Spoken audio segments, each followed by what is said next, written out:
Hello everybody and welcome to this tutorial of Lily by me and Ingrid Bäcklund.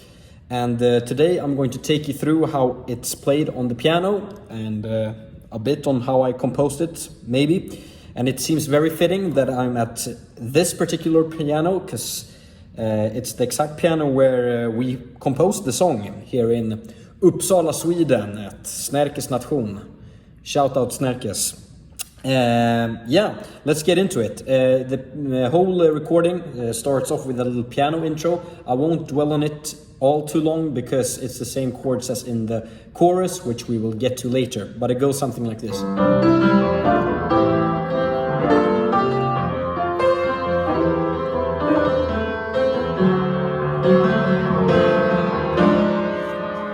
The only chord you really have to learn here is this passing chord, which is some kind of D diminished with the A flat in the bass, of course. Yeah, and then the verse goes like this. I'll play it once and then we'll talk about it.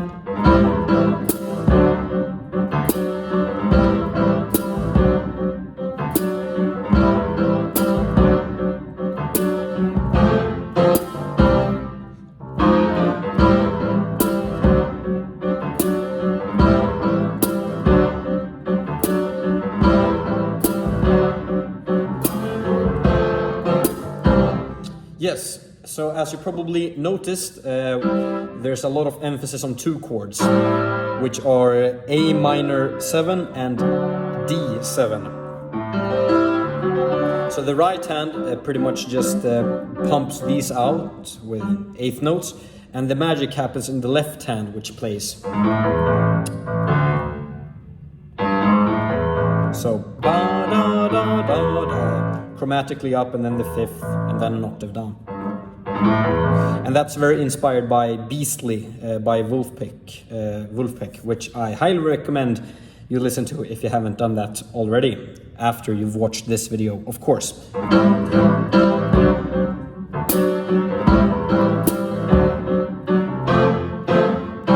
Yeah, so and then after you play those chords, you go out with F over G, and then C. And then to turn it all around, to play the verse once again, you play a 2-5-1 in, I think it's E flat major, but obviously we don't play in E flat major, we play in the key of C, the people's key. But it goes like this: F minor 7, B flat 7, and then we go back. So let's listen to how that sounds in context. So you got that? F minor 7, B flat 7. Sometimes I add the 9 as well. Not necessary though. And then you do the same exact thing again. But the only difference is before we went F over G, and then C. This time we do a walk up to the F over G.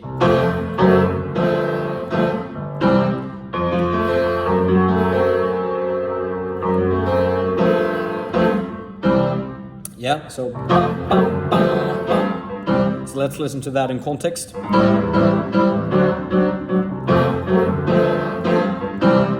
Easy, right? And then we're into the chorus, which I'll play once, and then we'll talk about it.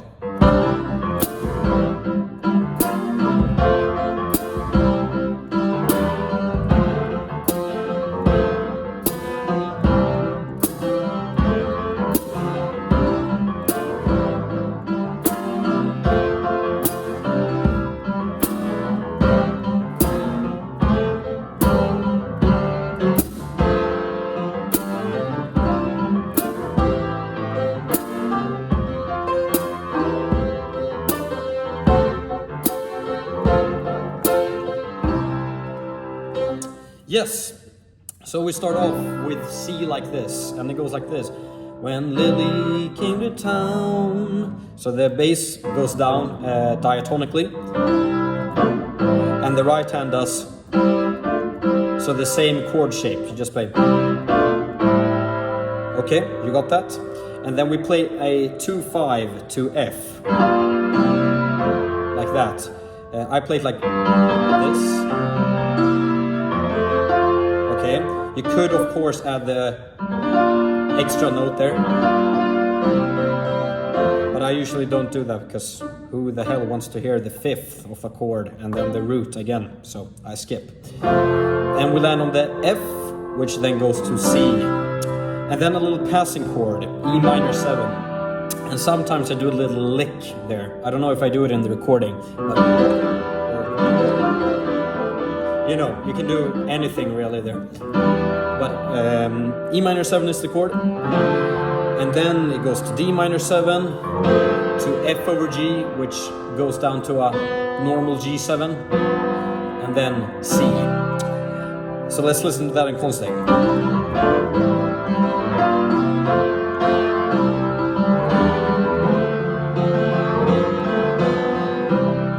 And then, so that we don't stay on this C for too long, I do a little walk down from F, which is very like Beatles or Carole King-esque, I would say. And what we do there is we play F, E, D, and we play the third in the right hand, so A, G, F. But then, to make it more interesting, we pivot on the C.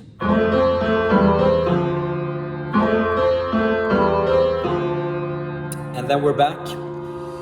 And the second time we play the chorus thing, it's the exact same thing in the beginning.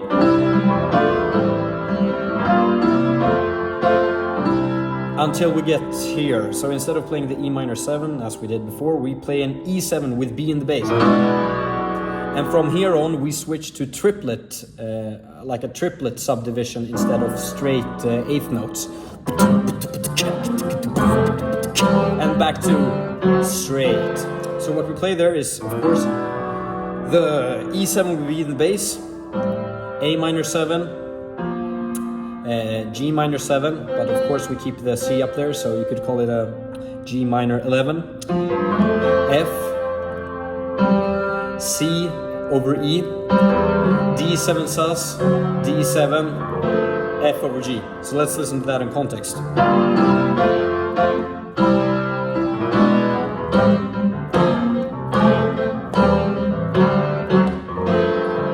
And then for the third and final repetition of the chorus, I do a little walk up.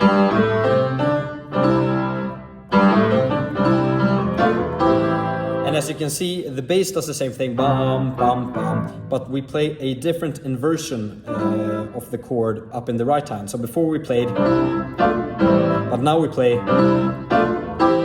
instead, just to give that extra lift. And then the 2-5 to F, we add a little bit extra spice on top.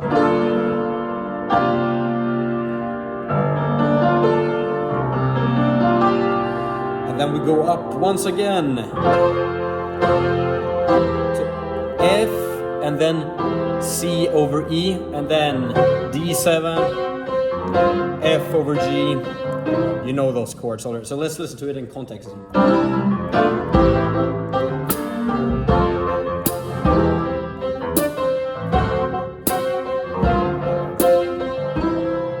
Yes, and I highly recommend that you play, when you reach the C over E, you play like a little lick or something. Or something. Okay, maybe not that one. Your choice, really. But it's a great place to play something, some kind of ornaments. Yes, so now you got down the... Of course, I forgot to mention, then after we played the chorus, to get back into the verse, we do the F minor 7, B flat 7 thing we did before in the chorus. So, and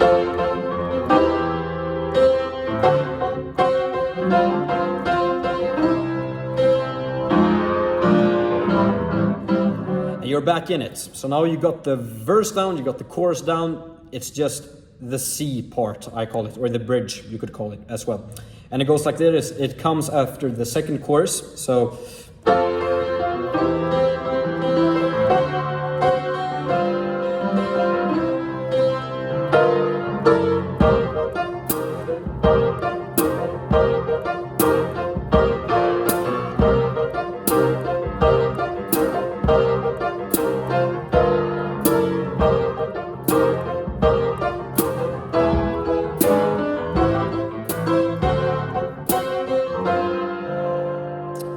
Okay, so that part is very inspired also by Wolfpack.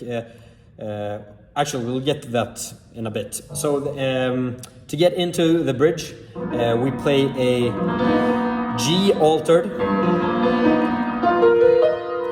and then chromatically down to a G flat alter, and then we enter the groove. And the groove is very inspired by Wolfpack, and you can hear this type of groove, I think, in Adrian and Adrian, You Gotta Be You. It gets funkier in outro to some extent. I think they use this lick, and basically what it is, it's a C minor 7 to an F6, or D minor 7 you could say, to a C minor 7 again, and you just play around with it. So if you don't know how to play this, I highly recommend you watch the tutorials that Wolfpack did on the songs I just mentioned. And basically, so we play this over an F.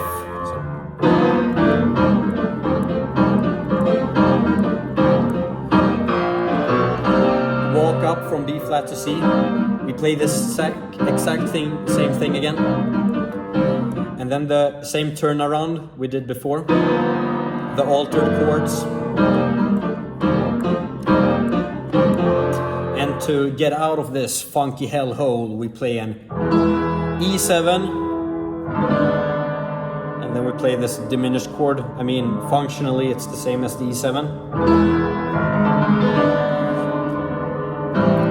To A minor 7, and then D7, and then F over G. The thing you have to think about there is if the chord lands on the beat or off the beat. So off the beat, on the beat, off the beat, on the beat. And then there's this a cappella part. When Lily came to town, not a cloud was in the sky. Dreams that we made were coming true. Either way, and then the band comes back in, and then there's a key change. And I think I play something like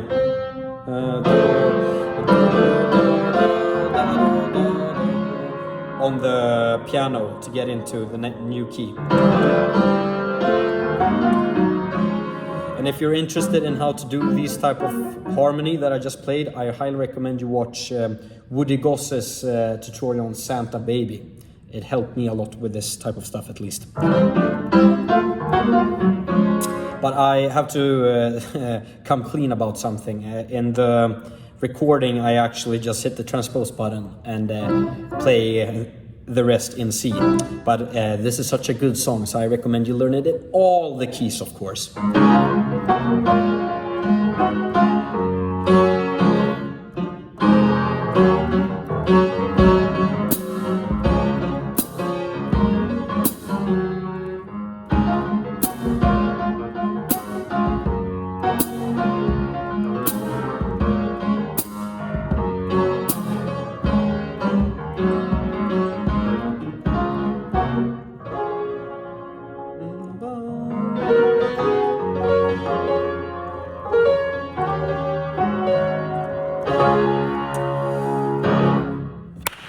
Have fun.